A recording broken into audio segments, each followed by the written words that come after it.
মানৱ জন্ম তামসী গতি পদে কৈছে এতেক ঈশ্বৰ বিনে মোকইটো জ্ঞান দিবে আনপুনো কেহ নাহি কয় তিনি তাপ বিনাশৰ অৰ্থে মই নিৰন্তৰ ভজোহো সেইহে দয়াময়। আমি গৰ্ভত থাকোঁতে যিখিনি কষ্ট পাই আছোঁ, বিষ্ঠাৰ গৰ্তত যদি এটা জীৱ পেলাই দিয়া হয় কেনেকুৱা কষ্ট পাব, তেনেকৈ আমি বিষ্ঠা মূত্ৰৰ গৰ্তত 10 মাহ 10 দিন ধৰি সোমাই থাকিব লাগে। তাকো আনফালে যিটো গৰ্ভাগ্নি বুলি কয়, জঠৰাগ্নি, যিটো অগ্নিয়ে আমাৰ শৰীৰত আমি গ্ৰহণ কৰা খাদ্যবিলাক উদৰত হজম কৰে, যিটোক জঠৰগ্নি বুলি কয়, সেই অগ্নিৰ তাপ লগাতাৰ পাই থাকে। সেইকাৰণে জীৱ ইয়াত অতি কষ্ট পাইছে। ইয়াত কৈছে যে এই কষ্টৰ পৰা পৰিত্ৰাণ পাব পৰা উপায় এতেকে ঈশ্বৰ বিনে মোকইটো জ্ঞান দিবে আনপুনো কেহ নাহি কয়। ইয়াৰ পৰা পৰিত্ৰাণ পোৱাৰ, মোৰ অজ্ঞানতাৰ পৰা মায়াৰ পৰা জ্ঞান দিব পৰা যদি কোনোবা আছে, সেইজন হৈছে তুমি। ভগৱান কৃষ্ণৰ কথা কৈছে তিনি তাপ বিনাশৰ অৰ্থে মই নিৰন্তৰ ভজোহো সেইহে দয়াময়। ভূত মানে প্ৰাণী, প্ৰাণীৰ পৰা যিমানবিলাক আমি তাপ পাইছোঁ এইবিলাক কৈছে আদি ভৌতিক, আৰু এটা হৈছে আধ্যাত্মিক তাপ। আধ্যাত্মিক তাপ দুই ধৰণৰ, এটা হৈছে শৰীৰৰ আৰু এটা হৈছে মনৰ। শৰীৰৰ অসুস্থতা, বিভিন্ন ধৰণৰ অসুখ অশান্তি, এইবিলাকো একোটা তাপ। আৰু এটা হৈছে মনৰ, মনত বিভিন্ন ধৰণৰ দুখ কষ্ট মোহত ভুগি আছোঁ। শোক মোহ মহাপংক মাজে অৰ্জুন মগন ভৈলা দেখি, এই শোক আৰু মোহত বিভিন্ন ধৰণৰ মানসিক কষ্ট পাই আছোঁ। এই তিনি তাপৰ পৰা উদ্ধাৰ কৰিব পৰা যদি কোনোবা আছে, তাপত্ৰয় বিনাশায়, সেইজন হৈছে ভগৱান কৃষ্ণ। ইয়াত কি কৈছে এতিয়া, তিনি তাপ বিনাশৰ অৰ্থে মই নিৰন্তৰ ভজোহো সেইহে দয়াময়। মই এই তিনি তাপৰ পৰা পৰিত্ৰাণ পাবৰ কাৰণে নিৰন্তৰভাৱে সেইজন ঈশ্বৰকে মই ভজন কৰিছোঁ, ভক্তি কৰিছোঁ। হে প্ৰভু ভগৱন্ত, মই যেন দুখ পাওঁ তজু পদে কৰো নিবেদন, মাতৃৰ উদৰে ঘোৰ বিষ্ঠাৰ মূত্ৰৰ গৰ্তে পৰি মই আছোহো দুৰ্জন। হে প্ৰভু, মই মাতৃৰ উদৰত বিষ্ঠা আৰু মূত্ৰৰ গৰ্তত পৰি খুব কষ্ট পাই আছোঁ, বহুত কষ্ট। মই কিমান পাপী এই কথাটো মই এতিয়া অনুভৱ কৰিছোঁ। কাৰণ আমাৰ যদি পাপে নাথাকে তেতিয়াহ'লে আমি এই জীৱৰ সংসাৰৰ পৰা মুক্তি পাম। যিটো চক্ৰত ঘূৰি আছোঁ, বাৰে বাৰে জন্ম বাৰে বাৰে মৃত্যু, ইয়াৰ পৰা তেতিয়া আমাৰ মুক্তি হ'ব, বৈকুণ্ঠ ধামলৈ গুচি যাব। আৰু জ্বলে যোৱাৰ পাছত ন তাদ ভাষয়তে সূৰ্য না শশাংক না পাৱক যদ গতোৱা না নিবৰ্তন্তে তৎ ধাম পৰমম মম। 15 অধ্যায় 6 নম্বৰ শ্লোক গীতা। তাত কৈছে, হে অৰ্জুন, মোৰ সেইখন ধাম এনেকুৱা য'ত এইবিলাক চন্দ্ৰ সূৰ্যই প্ৰকাশ কৰিব নালাগে, স্বপ্ৰকাশিত হৈ থাকে, য'লে এবাৰ যোৱাৰ পাছত আৰু পুনৰ ঘূৰি আহিব নালাগে। সেইখন ধাম পাব লাগিব, আৰু নোপোৱালৈকে এনেধৰণৰ কষ্ট আমি পাব লাগিব। তাতে আৰু গৰ্ভাগ্নিয়ে সমস্তে শৰীৰ দহে দিন মাহ কৰহো গণন। ইফালে হৈছে বিষ্ঠাৰ গৰ্তত পৰি আছোঁ, মূত্ৰৰ গৰ্তত পৰি আছোঁ, আনফালে গৰ্ভৰ যি জুই, যি অগ্নি, তাৰ তাপত তাপিত হৈ আছোঁ। কিমান কষ্ট। ইটো নিকাৰৰ হন্তে কোনদিনা কৃপা কৰি বাহিৰ কৰিবা নাৰায়ণ। হে প্ৰভু, ইয়াৰ পৰা কোনদিনা তুমি বাহিৰলৈ আনিবা। কিন্তু তাৰ পাছতে কৈছে, তজু উপকাৰ মই খুজিব নোৱাৰো বাপ, ইটো জ্ঞান কৰিলা উদয়, মোৰ কৃতাঞ্জলি বিনে আপোনাৰ নিজ গুণে সন্তোষ হৈয়ক কৃপাময়। হে প্ৰভু, মই একো নাজানো, মোৰ কৃতাঞ্জলি বাদ দিয়া, তুমি তোমাৰ কৃপাৰ বলত মোক উদ্ধাৰ কৰা। মই অজ্ঞানী, মই একো নাজানো, তুমিতো কৃপাময়, তুমিতো দয়াময়, তুমি দয়াৰ সাগৰ, তুমি মোক উদ্ধাৰ কৰি লৈ যোৱা। কি কৈছে, হে প্ৰভু আবে মই ইটো গৰ্ভ বাসহন্তে, বাহিৰাইবে নকৰহো মন। জাতো অন্ধকূপ প্ৰায় সংসাৰক গৈলে লোক তজু মায়া কৰয় মোহন। দুইফালে গৰ্ত, মাতৃৰ গৰ্ভত যিটো গৰ্ত বাহিৰতো একেই সংসাৰ কূপ। যদি মই বাহিৰলৈ আহোঁ তেতিয়া তোমাৰ মায়াই মোক এনেকৈ হেঁচা মাৰি ধৰিব, এই সংসাৰ গৰ্তটো মোৰ একেই গতি হ'ব। মায়াই আমাক পুতলাৰ দৰে নচুৱাই আছে। কাঠৰ পুতলাবিলাক যেনেকৈ ৰছী ধৰি নচুৱাই তেনেকৈ নচুৱাই আছে। তেবে মিছা দেহে গেহে অহংকাৰ কৰি আতি সংসাৰে ফুৰয় সৰ্বক্ষণ। এতেকতে মই আবে এহি স্থানে থাকিবহো মনে চিন্তি তোমাৰ চৰণ। হে প্ৰভু, বাহিৰলৈ আহিলে তোমাৰ মায়াই ধৰিব, মিছা অহংকাৰত ভেমত বৰটোপটো হৈ এই সংসাৰত ভ্ৰমণ কৰি থাকিম। তাতকৈ প্ৰভু তোমাৰ চৰণ চিন্তি ইয়াতে থাকিবলৈ দিয়া। তোমাৰ চৰণ চিন্তি থাকোঁ, মোক ইয়াতে থাকিব দিয়া। নিজ বুদ্ধি অনুসাৰে দুৰ্ঘোৰ সংসাৰ হন্তে আপোনাক কৰিব উদ্ধাৰ। যেন আৰু নোহে মৰিমত সংসাৰবিদ গৰ্ভবাস পৰমনিকাৰ। হে প্ৰভু, মই তোমাৰ চৰণ চিন্তা কৰি ইয়াতে থাকিম, যাতে আৰু এনেকুৱা দুখ পাবলগীয়া নহয়। কেতিয়া হ'ব? এই দুখৰ পৰা পৰিত্ৰাণ পোৱাৰ উপায় হৈছে মুক্তি। মুক্তি কাৰ পৰা লাগে? একাদশ স্কন্ধত লক্ষণ হৈছে মুক্তি। মুক্তি কাক লাগে? যিবিলাক বান্ধনত আছে। আপুনি বান্ধনত আছেনে নাই? যদি আপোনাৰ বন্ধনে নাই তেতিয়াহ'লে মুক্তি কিহৰ? আমাৰ বহুতে মুক্তিৰ কথা কয়, মুক্তি কাক লাগে? কোনোবা এজনক যদি বান্ধি থৈছে তেতিয়াহ'লেহে তাক মুক্তিৰ প্ৰয়োজন। আপুনি বান্ধোনত আছেনে নাই? যদি বান্ধোনতেই নাই তেতিয়াহ'লে মুক্তি কিহৰ? আমি সকলো বান্ধোনত আছোঁ। কিহৰ বান্ধোন? এই মায়াৰ বান্ধোন। যি বান্ধোনত পৰি আমি পুনৰপি জননম পুনৰপি মৰণম পুনৰপি জননী জঠৰে শয়নম, বাৰে বাৰে জন্ম, বাৰে বাৰে মৃত্যু, বাৰে বাৰে জননীৰ গৰ্ভত আমি সোমাবলগীয়া হয়, স্থান ল'বলগীয়া হয়, এই কষ্ট পাবলগীয়া হয়। এইটোৱে হৈছে বন্ধন। ইয়াৰ পৰা মুক্তি। জীৱই কৈছে, মই তোমাৰ চৰণত মোৰ নিজৰ বুদ্ধি অনুসাৰে চেষ্টা কৰিম যাতে আৰু এনেকুৱা নিকাৰ ভুঞ্জিবলগীয়া নহয়। বদতি কপিল হৰি শুনা মন থিৰ কৰি পাছে যেন জীৱৰ হয়, এহিমতে ঈশ্বৰক কৰি থাকে স্তুতিনতি তেবে হোৱে জনম সময়। এনেকৈ গৰ্ভত স্তুতিনতি কৰি থাকোঁতে জন্মৰ সময় হয়। বাপজনাই প্ৰশ্ন কৰিছিলে, প্ৰশ্নকৰ্তাজন ক'লে গ'ল? আহিলে কম তেতিয়াহ'লে। বাপ আহিছে নেকি? আহক। প্ৰশ্ন কৰি আঁতৰি গ'লে কি হ'ব? 5 ধৰণৰ প্ৰশ্নকৰ্তা আছে। এবিধ প্ৰশ্নকৰ্তা আছে যোনে অতিপাত দুখত প্ৰশ্ন কৰে। যেনে এজন মানুহৰ মৃত্যু হ'ল, মৃত শৰীৰৰ গাত ভুকুৱাই ভুকুৱাই প্ৰশ্ন কৰে, তই মোক এৰি কিয় গলি? তাৰমানে এইটো তেওঁ নিবিচাৰে যে মানুহটো মৃত শৰীৰটো উঠি পেলাই কওক, অ' বোপাই মোৰ সময় হ'ল কাৰণে মই গ'লোঁ আৰু তই কন্দা কথা নকৰিবি। এইটো নিবিচাৰে। কিন্তু ভুকুৱাই ভুকুৱাই কান্দি থাকে, তই মোক এৰি কিয় গলি?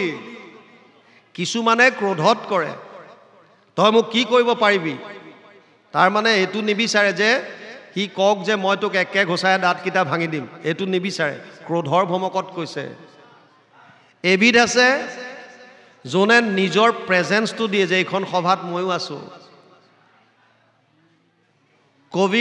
কবিৰ দাসৰ বিষয়ে এবাৰ স্বামী বিবেকানন্দক এজনে প্ৰশ্ন কৰিছিল, কবিৰ দাসে কিয় দাঢ়ি ৰাখিছিল? স্বামী বিবেকানন্দক সুধিছে। স্বামী বিবেকানন্দই কৈছে যে কবিৰ দাসে সেইকাৰণেই দাঢ়ি ৰাখিছিল, যদি দাঢ়ি নেৰাখিলেহেঁতেন তেতিয়াহ'লে আজি হয়তো আপুনি প্ৰশ্ন কৰিলেহেঁতেন যে কবিৰ দাসে কিয় দাঢ়ি ৰখা নাছিল, সেইকাৰণে দাঢ়ি ৰাখিছিল। যেনে প্ৰশ্ন তেনে উত্তৰ। এবিধ আছে যোনে ভাবে এই বাপজনক অলপমান দবাই থৈ দিওঁ, এনেকুৱা এটা প্ৰশ্ন কৰোঁ যাতে উত্তৰ দিব নোৱাৰিলে লাজ পাব, বহি যাব।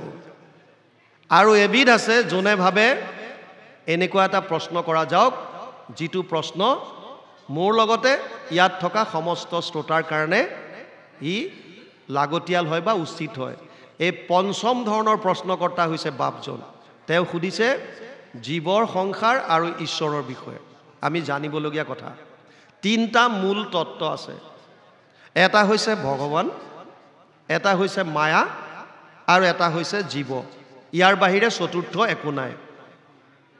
3টাই মূল তত্ত্ব, ভগৱান, তেওঁৰ মায়া আৰু জীৱ। প্ৰভু ভগৱন্তই প্ৰলয়ৰ পাছত যেতিয়া সৃষ্টি কৰিবলৈ ইচ্ছা কৰে, তেতিয়া তেওঁ এই মায়াৰ 3টা গুণৰ দ্বাৰা, 3টা গুণ, সত্যম ৰজস তম ইতি গুণ প্ৰকৃতি সম্ভৱা, এই 3টা গুণ বিক্ষোভিত হৈ মহতত্বৰ সৃষ্টি কৰে। তাৰ পৰা অহংকাৰ, তাৰ পৰাই পঞ্চভূত, ক্ষিতি, জল, তেজ, বায়ু, আকাশ, 5 তন্মাত্ৰা, ৰূপ, ৰস, গন্ধ, স্পৰ্শ, শব্দ, 5 জ্ঞানেন্দ্ৰিয়, শ্ৰোত্ৰ, নেত্ৰ, জিহ্বা, ঘ্ৰাণ, চৰ্ম, 5 কৰ্মেন্দ্ৰিয়, গুহ্য, লিংগ, পদ, বাণী, কৰ, আৰু মন, বুদ্ধি, অহংকাৰ আৰু মূল প্ৰকৃতি, এই গোটেইখিনি সৃষ্টি কৰে।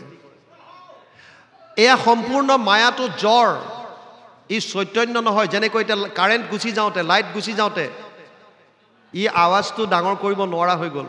কিয়? ই জ্বৰ। যেতিয়া ইলেক্ট্ৰিচিটি আহিল, ই আকৌ চৈতন্য হৈ গ'ল। ই প্ৰকাশ কৰিব পাৰিলে, সৰুকৈ কোৱা আৱাজটো ডাঙৰ কৰিব পাৰিলে। ফেনখন ৰৈ থাকে, তাত যেতিয়া কাৰেণ্ট পাই যায়, ই ঘূৰিবলৈ আৰম্ভ কৰে। তেনেকৈ আমাৰ শৰীৰটো হৈছে জ্বৰ। কেতিয়া গম পাওঁ? যেতিয়া এজন মানুহৰ মৃত্যু হয়। আমি যেতিয়া গম পাওঁ যে আজি পুৱাই অমুক বাপজনা গ'ল, আমি হাতত দা চা লৈ যাওঁ, দাহ সংস্কাৰ কৰিব লাগিব, বাপজনা ঘৰলৈ গৈছোঁ। আৰু গৈ পেলাই কৈছোঁ, মিছাকৈ খবৰ দিলে, বাপজনাটো যোৱা নাই, চোতালত শুৱাই থৈছে বগা কাপোৰ এখন দি। সেইজনে বাপ, হাত ভৰি নাক মুখ চব আছে, কিন্তু মানুহে চাই চাই কৈ আছে, বেচেৰাটো কালি লগ পাইছিলোঁ সন্ধিয়া, কালি সন্ধিয়া কথা পাতিছিলোঁ, আজি পুৱাই গ'ল। আৰে গ'ল কোন? এইজনেতো মানুহ কালিলৈকে আছিলে, একে হাত ভৰি নাক মুখ চব আছে, অথচ চবেই কৈ আছে যে বেচেৰা কালি লগ পাইছিলোঁ, কালি কথা পাতিছিলোঁ, আজি পুৱাই গ'ল। তাৰ মানে এই হাত ভৰি নাক মুখ চব যদিও আছে, এইবিলাক তেতিয়া অচেতন হৈ গ'ল, একো নাই, জ্বৰ হৈ গ'ল, জ্বৰ, চৈতন্য শূন্য। গতিকে তাক চেতন কৰি কোনে ৰাখিছিল? তেতিয়া আমি গম পাওঁ যে তাক চেতন কৰা বস্তুটোৱে হৈছে জীৱ বা আত্মা। এই আত্মাটো তাত থকালৈকে ই সচেতন কৰি আছিল। সচেতন কৰা দেহ, প্ৰাণ, ইন্দ্ৰিয়ক, জীৱক ভুঞ্জান্ত নানাবিধ বিষয়ক। জীৱ, চৈতন্য, এতিয়া 3টা বস্তু, ভগৱান, মায়া, জীৱ। মায়াৰ দ্বাৰা আমাৰ শৰীৰটো গঠিত। মই অলপ আগতে কৈছোঁ, এই শৰীৰটো হৈছে জ্বৰ, মন, বুদ্ধি, অহংকাৰ, এই শৰীৰৰ বস্তু। আত্মা ভগৱানৰ অংশ। মামে বংশ জীৱলোকে জীৱভূত সনাতন, 15 অধ্যায় 7 নম্বৰ শ্লোক গীতা। মোৰ অংশ জীৱ, জীৱ চৈতন্য, ভগৱানো চৈতন্য, জীৱ চৈতন্য, মায়া কিন্তু জ্বৰ। এতিয়া এই জ্বৰ শৰীৰটোক আত্মা প্ৰৱেশ কৰি, আত্মাৰ লগত পৰমাত্মা এনিটাইম থাকে, একবৃক্ষে দুই পক্ষী। আত্মা পৰমাত্মা যেতিয়া ইয়াত সোমাই যোৱাৰ লগে লগে ই চেতন হৈ যায়, সচেতন হৈ যায়, আকৌ ওলাই যোৱাৰ লগে লগে ই মৃত। এতিয়া ইণ্টাৰেষ্টিং কথাটো হৈছে, জীৱৰ সংসাৰত এই শৰীৰটোৱে যেতিয়া প্ৰাণ পায়, তেতিয়া ই কৰ্ম কৰা আৰম্ভ কৰে। আমি কাম কৰোঁ। নাহি কচ্ছিত ক্ষণমপি জাতু তিষ্ঠত্য অকৰ্মকৃত কাৰ্যতে হি অৱশ্য কৰ্ম সৰ্ব প্ৰকৃতি জেৰ গুণে। 3 অধ্যায় 5 নম্বৰ শ্লোক গীতা। কোনো মানুহ এক মুহূৰ্ত কৰ্ম নকৰাকৈ থাকিব নোৱাৰে। কাম কৰি আছোঁ। যদি আমি কৰ্ম কৰোঁ, প্ৰত্যেক কৰ্মৰ বিপৰীতে আমাৰ ফল আছে। অলপ আগত ক'লোঁ, অনিষ্টম ইষ্টম মিশ্ৰম ত্ৰিবিধা কৰ্মনা ফলম। প্ৰত্যেকটো কৰ্মৰ বিপৰীতে ভাল, বেয়া বা মিশ্ৰিত 3 ধৰণৰ কৰ্ম পাওঁ। আৰু কৰ্মৰ ওপৰত ভিত্তি কৰি আমাৰ যিটো আমি প্ৰাৰব্ধ সঞ্চিতৰ পৰা লৈ আহোঁ, সেইমতে জীৱই বিভিন্ন যোনিত ভ্ৰমণ কৰিব লাগে। 84 লাখ যোনি, যিটো মই প্ৰথমতে কৈছিলোঁ। এইটোৱে হৈছে আমাৰ সংসাৰ চক্ৰৰ মূল। কিন্তু দেৱলোক, ঊৰ্ধ্বযোনি, অধোযোনি, কীট পতংগ, পোক পৰুৱা, জীৱ জন্তু, এই 2টা যোনি কেৱল ভোগৰ যোনি। ভোগৰ, ভোগ মানে যিটো প্ৰাৰব্ধ লৈ আহিছোঁ তাক ভোগ কৰিব পাৰিব আপুনি, কোনো সঞ্চয় কৰিব নোৱাৰে। মানুহৰ যোনিয়ে এনেকুৱা যোনি য'ত আমি ঈশ্বৰৰ ভক্তি কৰিব পাৰোঁ। এতিয়া ডাঙৰ কথা, এই শৰীৰটো শতকোটি জন্মান্তৰে হোৱে মহাভাগ নৰ শৰীৰক জীৱে তেবে পাৱে লাগ। বহুত পুণ্যৰ ফলত আমি এইটো পাইছোঁ, কিন্তু ইমান এটা দুৰ্লভ বস্তু পায় আপুনি মই যদি তাক ব্যৱহাৰ কৰিব নাজানো তেতিয়া কি লাভ হ'ব? 4জন সন্যাসীয়ে হিমালয়ৰ ওপৰত তপস্যা কৰি আছিল। বাৰিষাৰ 4 মাহ কটাবৰ কাৰণে তেওঁলোক তললৈ নামি আহিল আৰু এজন ভেড়াৰখীয়াৰ তাত 4 মাহ কটালে। ভেড়াৰখীয়াজনে এই সন্যাসীকেইজনক যিমান পাৰে সিমান শুশ্ৰূষা কৰিলে। তেওঁৰ আৰ্থিক অৱস্থা বৰ ভাল নাছিল। সন্যাসীকেইজনৰ হাতত এটা আপুৰুগীয়া মণি আছিল, যিটোক পাৰসমণি বুলি কয়। ভাগৱতত চিন্তামণি, স্পৰ্শমণি বহুত জেগাত বিভিন্ন নাম দিছে। এই মণিটোৰ বিশেষত্ব হৈছে লোহাত যদি স্পৰ্শ কৰি দিয়ে লোহাডাল সোণ হৈ যায়। আপোনালোকে চিন্তা নকৰিব মোৰ হাতত নাই, ঈৰ্ষা নকৰিব, মই এইবিলাক মণি লৈ ফুৰোৱা নাই। এই মণিটোৰ বিশেষত্ব লোহাত স্পৰ্শ কৰিলে লোহাডাল সোণ হৈ যায়। সেই ঋষিকেইজনৰ হাতত সেই মণিটো আছিল, আপুৰুগীয়া মণিটো। যিহেতু ভেড়াৰখীয়াটোৱে 4 মাহ ধৰি তেওঁলোকক শুশ্ৰূষা কৰিলে, গতিকে যোৱাৰ সময়ত তেওঁলোকে ক'লে যে তোমাক আমি এইটো পাৰসমণি দিছোঁ, তুমি এই বছৰ ইয়াক ব্যৱহাৰ কৰা, অহা বছৰ যেতিয়া আমি ঘূৰি আহিম তেতিয়া মণিটো আমাক ঘূৰাই দিবা। এই বুলি কৈ ঋষিকেইজন গুচি গ'ল। পিছৰ বছৰ যেতিয়া আহিছে দেখা পাইছে যে ভেড়াৰখীয়াটোৰ কোনো ধৰণৰ উন্নতি নাই, আগৰ নিচিনাই আছে, আৰ্থিক কোনোভাৱে সচ্ছল হোৱা নাই। তাৰ ঋষিকেইজনে সুধিলে, হেৰা তোমাক যে মণি এটা দিছিলোঁ কি কৰিলা? ই কৈছে সেই মণিটো নেকি যিটো যে বিৰাট চিকমিকাই থাকে? বোলে সেইটোৱে, কৰিলা কি? কৈছে মোৰ আটাইতকৈ মৰমৰ যিটো ভেড়া পোৱালি আছে তাৰ ডিঙিত বান্ধি থৈছোঁ। আমাৰো গতি একে। ইমান এটা দুৰ্লভ শৰীৰ পায়, আহাৰ নিদ্ৰা ভয় মৈথুনামচ সমানমিতত পশুভীৰ নৰনম। যদি কেৱল আহাৰত গুৰুত্ব দিছোঁ, কেৱল নিদ্ৰা শুইছোঁ, ভয় মৃত্যুৰ কাৰণে আৰু কেৱল সংসাৰ বৃদ্ধি, এই 4টাই কাম কৰি যদি জীয়াই আছোঁ তেতিয়াহ'লে আমাৰ আৰু পশু পক্ষীৰ মাজত একো পাৰ্থক্য নাই বুলি শাস্ত্ৰত কৈছে। আমি কেনেকৈ সফল কৰিম তেতিয়াহ'লে জীৱনটো? সব শাস্ত্ৰত আছে, মাত্ৰ অধ্যয়ন কৰিলে হ'ল। কীৰ্তন নামঘোষা আপোনালোকে চাব, মহাপুৰুষ মাধৱদেৱে লিখিছে ফৰ্মুলা, হৰি চৰণে শৰণ লৈলোঁ মানৱী জনম সফল কৰিলোঁ। চিধা কথা। গুৰুজনাই লিখিছে মনুষ্য জনম পাই যিটো নৰগণ নকৰে তোমাৰ যদি শ্ৰৱণ কীৰ্তন, বিফলে জনম গৈলা ভৈলা সৰ্বনাশ, জীৱন্ততে মৰা সিটো ভাতৃৰ নিশ্বাস। গতিকে এই দুৰ্লভ শৰীৰটো পাই জীৱৰ সংসাৰৰ পৰা যদি আমি মুক্তি পাব বিচাৰোঁ তেতিয়াহ'লে এটাই মাত্ৰ উপায় দিছে কলিযুগত, কেৱল কৃষ্ণত একান্ত শৰণ আৰু ভকতৰ সংগত তেওঁৰ লীলাসমূহৰ শ্ৰৱণ কীৰ্তন। কলৌ দোষনিধে ৰাজন অষ্টিহি এক মহান গুণ কীৰ্তনাদেৱ কৃষ্ণস্য মুক্ত সংগ পৰম ব্ৰজেত। 12:3-51 দ্বাদশ স্কন্ধত 3য় অধ্যায় 51 নম্বৰ শ্লোকত লিখিছে, দোষৰ সাগৰ কলি তাকো পৰীক্ষিত ৰাজা গুণ দেখি কৰিলা ৰক্ষণ, অন্ত্যজাতি পাতকীও কলিত তৰয় সুখে মুখে কৰি কৃষ্ণৰ কীৰ্তন। কেৱল কলিযুগত কৃষ্ণৰ কীৰ্তন কৰি আমি পৰম গতি লাভ কৰিব পাৰোঁ, মনুষ্য জনম সফল কৰিব পাৰোঁ। এয়া হৈছে শাস্ত্ৰৰ মত।